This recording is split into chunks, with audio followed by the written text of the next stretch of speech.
Good afternoon from where I am in Berlin today, and thank you for joining us from wherever you may be. I'm so pleased to be part of this exciting discussion today called Making Startups Strategic Priority for Europe. What will it take? We have an esteemed lineup of panelists today who don't need too much introduction, so I'll keep them short. Joining me today, we have Dr. Jörg Kukies, the State Secretary at Germany's Federal Ministry of Finance. We have two members of European Parliament. We have Eva Maydell and Eva Kaili, and we have Gerard de Graaf, Director for the Digital Single Market in Directorate General, Communications, Networks, Content and Technology. So let's dive straight in. Entrepreneurs and executives at some of Europe's most successful technology startups have urged local governments to change laws to make employee stock options more attractive in order to better compete with Silicon Valley. I'd like to direct my first question to Dr. Kukies about employee stock option schemes. Is this a strategic priority in Germany? And can we see employee stock option schemes become a pan-European movement? I can obviously only speak for us in Germany, and I would clearly answer with yes. The German coalition government has agreed that this will be implemented during this legislature. And we will stay true to our word. And we are currently working with our friends and colleagues in the economics ministry on preparing a draft for legislation. And that will be out within a matter of days rather than weeks. So we are very, if I had been a bit more lucky, I could have presented you the sort of intro with the content. Unfortunately, we're still in the final stretch of coordination, but we're very far advanced and will present a piece of legislation that will include incentives to increase the distribution of shares to startup employees, but it will contain more to incentivize startup investments in our country as well. So this is an important question, but it's not the only question. I'm very excited to hear that we've got a bit of breaking news first thing on the panel about kind of, the legislation kind of coming within a matter of days. That's very encouraging to the startups in Germany and the ecosystem here. To what extent, what has kind of helped you drive that ambition also to kind of make stock in, employee stock options schemes a priority in Germany? Well, being in Berlin helps because obviously we have a very large ecosystem of startups traveling to Munich, Hamburg, Düsseldorf, other countries, other cities in our country, Frankfurt and many others helps as well. So I think it's a very obvious topic. When we took office in Germany, we do have a problem which is called among experts dry income, where you get essentially, if you have an illiquid ownership stake, you get taxed immediately, but obviously you can't sell anything to account for that and to pay it. So basically you're trapped with a liquidity outflow and an illiquid asset, so that you have a problem of matching the cash outflow with the wealth creation that you have. And that really was highlighted by many startups, investors in startups, law firms, tax experts as a fundamental problem of startups to attract talent. And so we've been working hard to find a rule that would work on the one side, but also avoid abuse and be still compliant with the EU state aid laws, which is also very important. To what extent has this legislature been kind of, done in conjunction or in discussion with CEOs and entrepreneurs from the local ecosystem? Oh, massively. I mean, we of course need the input, and we're very keen to understand the input. And what's very encouraging is that the community of startups and their advisors very well understood that this is not a free-for-all. We need rules that also avoid, tax arbitrage, that avoid social contributions to be curtailed. So in that sense, we found a very receptive group of startups that we had very intense discussions with, and hopefully the result that we'll present shortly will be a good thing that increases the competitiveness of the German market and gets more startups to come to our country. Well, I'm sure there are many people on this list dialed into this panel today who are very pleased to hear that. I'd like to bring in, our panelists on the continent, maybe, with you, Eva Kaili, to what extent, let's, sticking with the idea of stock option schemes, to what extent we're seeing Germany making an effort with it, we're seeing France making an effort with it, to what extent can we see stock option schemes in Europe become a pan-European movement? Well, thank you so much for having us and discussing about how we can make Europe an environment where you cannot just be here, be creative, be innovative, but also to scale up. And the stock option schemes enable employees to be credited with actually the rewards of a successful startup journey. And if we have also a functional IPO scheme for, sorry, am I still on? Yes, okay, sorry. So together with functional IPO schemes and stock options arrangements could be key motivators to attract top-level digital talent. So we are trying to attract talent now because this was not the case in Europe. SMEs and startups were not able to offer such arrangements in comparison to US and China. And therefore, it was actually creating an imbalance of attracting talent globally. We had the huge brain drain we've been talking about. So the Commission's proposal to member states for a startup nations standard promotes, I think, favorable employee stock options arrangements and visa processing to reduce cross-border friction for entrepreneurs starting and growing businesses in the bloc. And I think this is a huge change, even as a mentality for Europe. And we also have, we're changing also the rules that govern employee ownership. Have a view that it's served by many, I think it was like 30 CEOs that they mentioned that.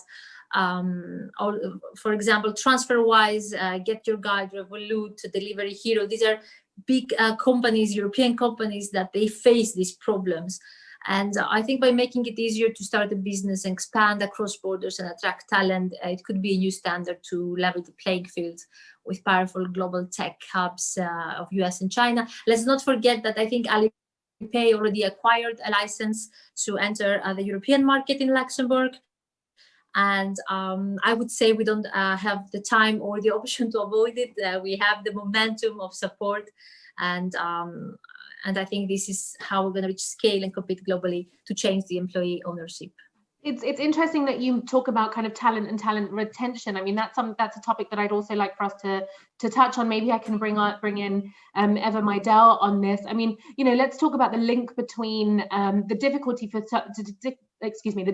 for startups to create wealth and talent retention. Ms. Maydell, how important is it for the European startup culture in talent migration? So I'm very often called to actually speak about talent migration. I tend to even call it that we are actually already now facing a global war for talent. And the reason why I use this kind of strong wording is because I think one of the underlying principles for startups to prosper and for startups to even be a strategic priority for Europe is to make sure that we invest well in advance into our talents, that we manage to retain the talent, but we also attract talent. So if we want to have a successful startup ecosystem, talent is one of these components that we are unable to basically not have in order for us to facilitate the growth of startups. Slightly controversially, I was reading some comments on a thread advertising this panel, and I'd like to read one to you and get your reactions from it. Maybe we can bring in Mr. de Graaf for this, but so one of the comments on this thread advertising this panel said, for so many reasons, Europe has absolutely no chance to become the most entrepreneurial continent. And there were many comments, similar to this vein, talking about how it's difficult for Europe to become a real entrepreneurial ecosystem. Mr. de Graaf, why do you think that there is this lack of belief in Europe's startup ecosystem, and how do we change this perception? Yeah, well, I think I don't agree that in Europe we have less entrepreneurial talent than, for example, in the US or in China. We have actually kind of more companies in Europe per capita than in the US and in China. So I think that's a prejudice that obviously, I mean, we have seen that particularly in the technology area that Europe has not been as successful with the startups and the scale-ups as the US has been. But that is kind of, I don't think we should be extrapolating the past into the future. We need definitely to do better. And I think the role for governments is to put in place the framework conditions that allow the startups not only to start, but then to scale up. And that has everything to do with the issues which we discussed. It's about talent, which we have in Europe, but not enough. We need to retain them. We need to attract talent from outside. It's about the access to finance. It's the incentives in the system. And it's access to markets. I mean, we have a situation of complicated laws and legislation still across the European Union. So even if you're a successful startup, say in Germany, and you want to expand, because that's what it is all about, particularly in the internet economy, it's about scale and speed. You go to France, you go to Italy, it's effectively like starting up again because the rules are different. And that is something that we as governments, we can do something about. We can, and this is where the single market, for example, is incredibly important. It is still too fragmented. The rules are still different. We have no choice. I think that's the important thing. I mean, this is not like, well, what can we do? It's what must we do? I mean, if you look at the ambitions of the European Union, particularly also post-COVID, very much around climate change, green sustainability, very much around digital sovereignty. Let's not forget we need growth and we need more of it in order to pay back the debts. We have still the demographic challenge that we're facing. How are we going to succeed without startups? And I think that's there for the critical question. Maybe in the whole COVID period, particularly in the beginning, startups were a little bit forgotten. But I think now there's a realization that kind of the startups, and not just the startups, I mean, we're not going to say dislodge or compete effectively with a very large, particularly technology, again, US or Chinese companies, just by startups. We need to think ecosystems much more in Europe. It's the combination of the startups, the medium-sized, larger companies which we have in Europe, and particularly in areas where we are strong. In technology, we go into the industrial internet. We go into public services like health, transport, energy, education, areas where Europe is traditionally very strong. So I think we need to be a little bit more confident in ourselves and not kind of come with like, well, it will never work in Europe because somehow Europeans are kind of in their DNA, have less entrepreneurial spirit than people in the US or in China. I mean, I think it's wrong. I mean, that's just a fallacy. I just want to catch on this point of what you said about, startups being slightly forgotten, maybe a little bit kind of during the COVID age. I mean, I can speak kind of, better from a German perspective, given this is where I'm based. But I mean, we've seen that the government has made kind of massive steps to try and help create financial instruments for startups to help navigate, through this pandemic. Dr. Kukies, to what extent did the finance ministry and the economy ministry really realize that the startups, are part of the backbone of Germany's economy? In order to thrive, they need that financial instrument to help navigate through the pandemic? Yeah, I mean, we made a resolution at the beginning of the crisis that no startup will fail because of this crisis.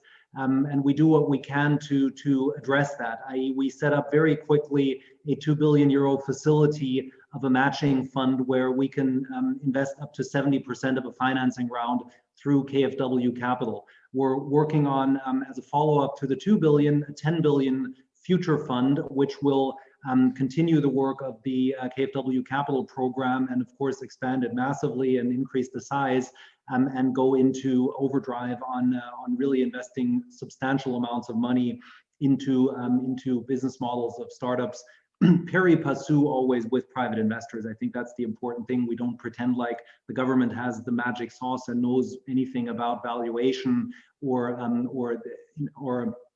decisions on investments. We do want to co-invest with investors who know what they're doing, but we want to expand the volume and the size massively. But we also want to make sure that the investors that are good at this find it attractive to locate in Germany, and that'll be the second part of our legislation that we're planning, i.e. also to give incentives to venture investors to come to Germany, to set up shop here, to move people and capacity to Germany, and to liven the ecosystem even more. And we're doing the same thing at the European level, by the way. Can we talk a little bit more about what those incentives might be?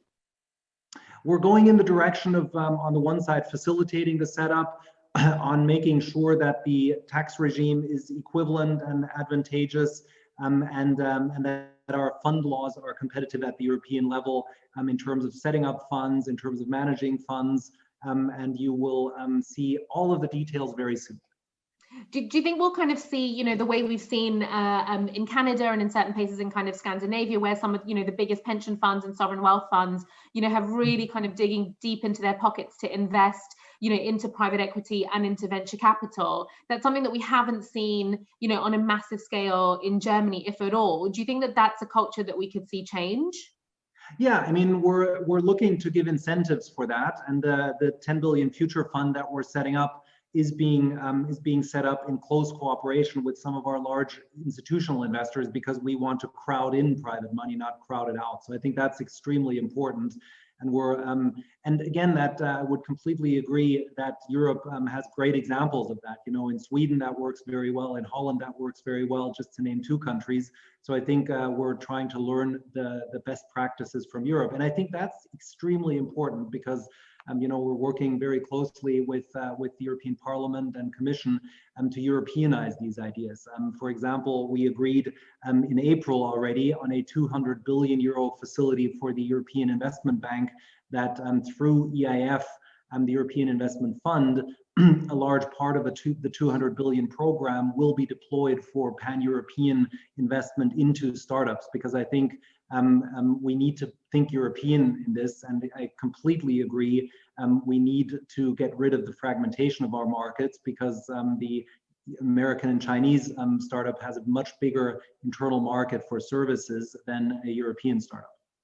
Ms. Maydell, I'd like to kind of get your view on kind of, you know, why it is that you think that, you know, from a scale perspective, you know, we in Europe haven't been able to scale the businesses to the level of businesses in Europe and in the US and Asia. And secondly, do we need to have businesses of scale, or is it enough for the startups that are based in Europe to just work with the big tech out of US and Asia?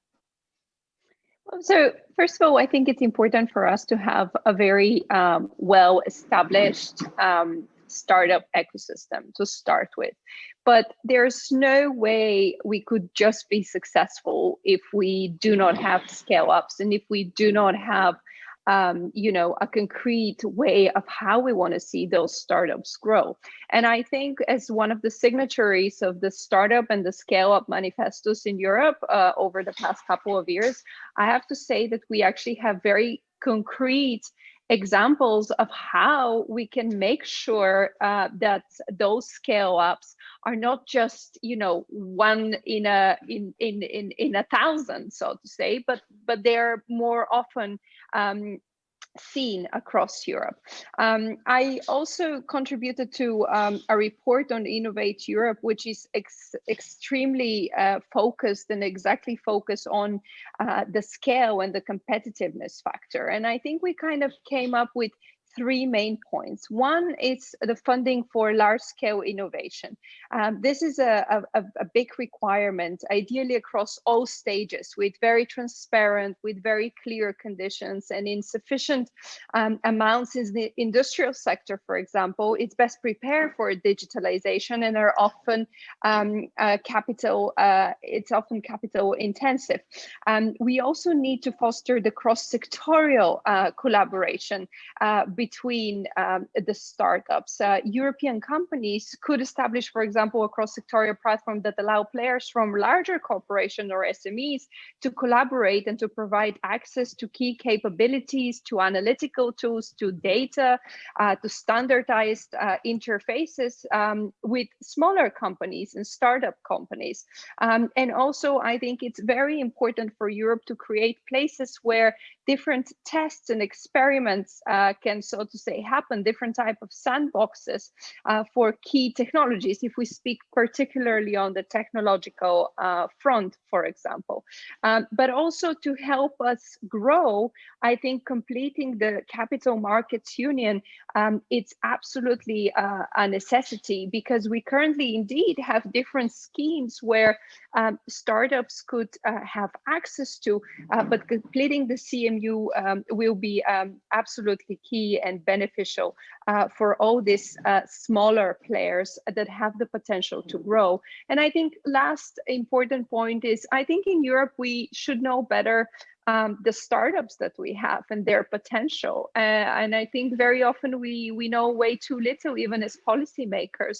And it's a very important, I mean, one could call it, have a deputy minister on startups, for example, or something that is so focused on finding these good examples and helping them grow and finding ways of how this talent and good ideas could be grown.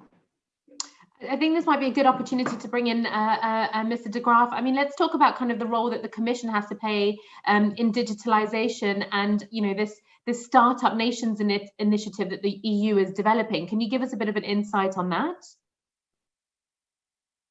Oh, you have to unmute. Thank you, Sarah. I think that's relevant here, and Eva Kaili already, I thank her for that, refer to the Startup Nation standard. I mean, we don't always have to look to Silicon Valley to find success and good practices. We actually, and I think we already identified a number of very good practices, and I also congratulate the German government on what it's doing on the stock options.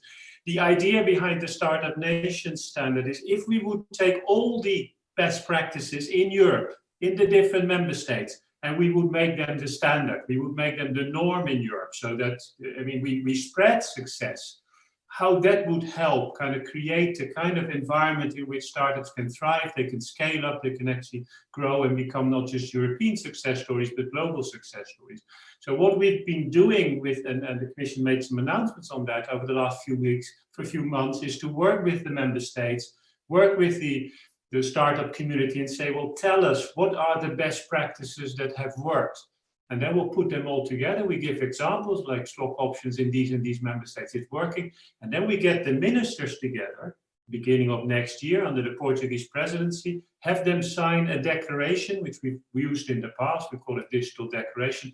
And then we start monitoring and measuring kind of how member states are doing. And if you kind of fulfill or you meet all of the standards, there are probably about 10 of them, you can call yourself a Startup Nation. And then if we do all of that together, we are a startup continent. And I think that should be the aim. We have a distributed system in Europe. We don't have like one center in Europe, like even the US doesn't have that, but like Silicon Valley. There is a lot of interesting and dynamic activity like in Bulgaria and Romania. And of course, there will need to be some concentration, some specialization like you see in Berlin. But we have a different model in the European Union, but with the Startup Nations, we will give chances to startups wherever they are. And that is what is behind it. We'll be coming forward with some public announcements very shortly on that. I think it's fair that, to say that during the pandemic, digitization has, been expedited a little bit, let's say, with the use of things like payments or telemedicine, for people that may have initially been reluctant, with regard, say, in Germany to data protection, with the, Corona warning app, you've still had, a decent adoption rate for people who have, usually been quite concerned about, the sense of kind of data and what these companies do with them. Ms. Kaili, can you just give us a bit of a sense of what you think, startups, the role that they have to play post-pandemic as we navigate now through, hopefully, towards the out of the crisis? Yes, so basically under the pandemic and until now, we have billions of people, I think around 4, that have actually been quarantined in 2020 because of the pandemic. And the restriction of movement has pushed also the digital sectors to grow exponentially. I think it was a real catalyst in the same period. And we have teleworking and video conferences platforms that have actually even tripled in size. and some even more. I think we have new unicorns coming up. We have e-commerce and food delivery doubled in size, gaming, esports, educational technology, the online courses. They have seen an exponential growth during this pandemic, and startups, they have been at the forefront of helping to solve the problems that this pandemic created. As they are more adjustable, they're more resilient, as I said, especially the innovative ones. They have a more flexible business model in order to change how they are working, and they have played a significant role for the development of vaccine. We saw an Italian company developing the designs of something that you can 3D print and create a ventilator at a normal mask in order to help the lack of ventilators at the beginning of the pandemic. We saw other startups and applications that changed into tracing applications very fast, I think in Estonia, and several European startups that managed to do that. And the European Union has actually funded open hackathons to do that, to fund good ideas, innovative ideas. And these are just the examples of how they managed to address this problem. I think in Germany, for example, none of the 2 billion package that I heard of industrial support has gone to startups. So I think as government spending and involvement in the market increases, the risk will be that governments will pick industrial champions to protect from competition without maybe supporting enough the startups. I'm at the board here of the Startup Alliance, and we are trying to find more ways and to be more demanding into how also the member states should deploy a strategy to support them. So I think in the end, even if Europe is the one who we expect to change very fast its strategy, the startups will become central in the recovery efforts of Europe post-COVID. And I think this ecosystem must be supported now with digital innovation hubs and to enable to have innovators and entrepreneurs with the needed resources and guidance to bring innovation to market. And then we have to to simplify the rules and to remove the barriers that we have of the regulation in order to allow them to flourish and take advantage of as Eva also said, the capital markets unions and the digital single market to make it a real single market. This is a disadvantage we have in comparison with US and China. Ms. Kaili, I saw Dr. Kukies smirking at the comment you made about the capital only going to industrial businesses. I mean, Dr. Kukies, what's your counter to that? Sorry, Eva, no, it's not true. We have, of course, yes, our economic stabilization fund made quite substantial investments in Lufthansa and TUI and other sort of traditional companies to save them and save employment. That's true. But the 2 billion that we reserved for the startups is going exclusively and only to startups. In 5 months, we've already spent over 1 billion of the 2, and we're working hard on getting the second billion spent also, and mark my words, we'll get it done, and we'll get it done within a few months. And then we have the next 10 billion fund waiting for the approvals. We have the commitment for budgetary means for 21 already, so we will spend the money and we'll spend it intensively.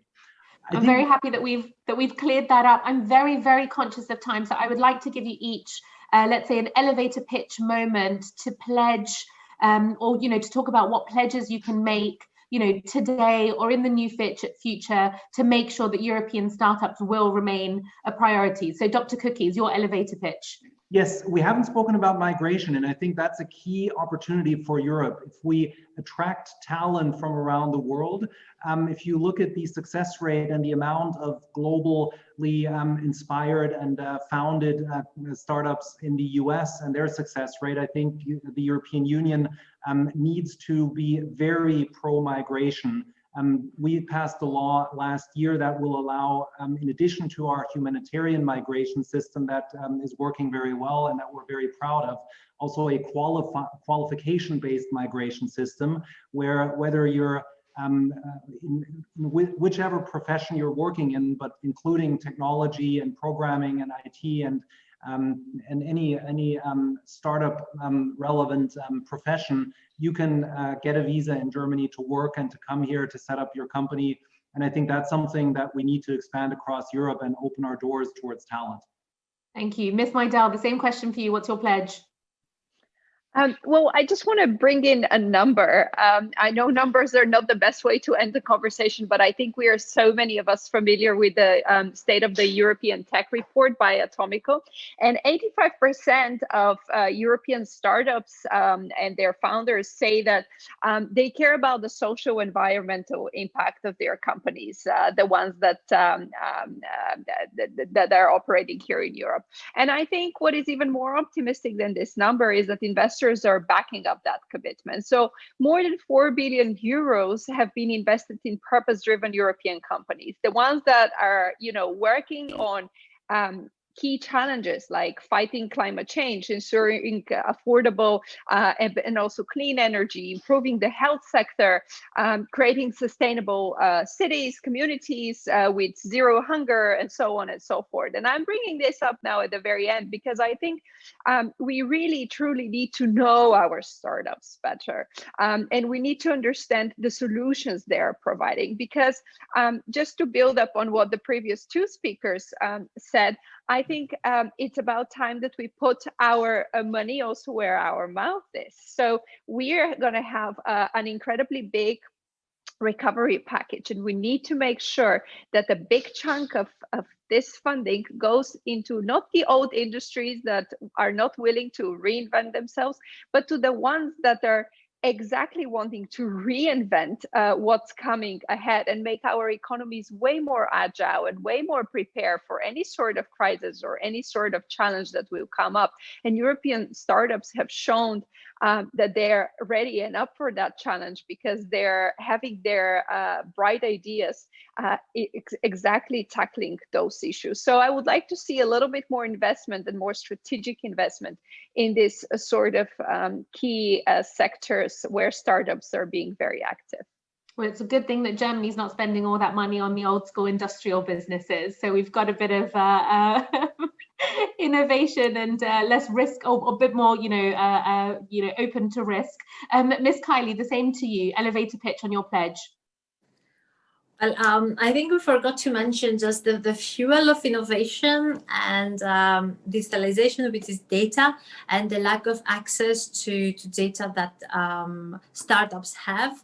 So what I think we need, besides everything, and I agree, and I'm happy that money went into, because there are like billions spent in the traditional sector, but I'm happy that some went to the startups. We need to give them also access to good quality of data in order for them to function.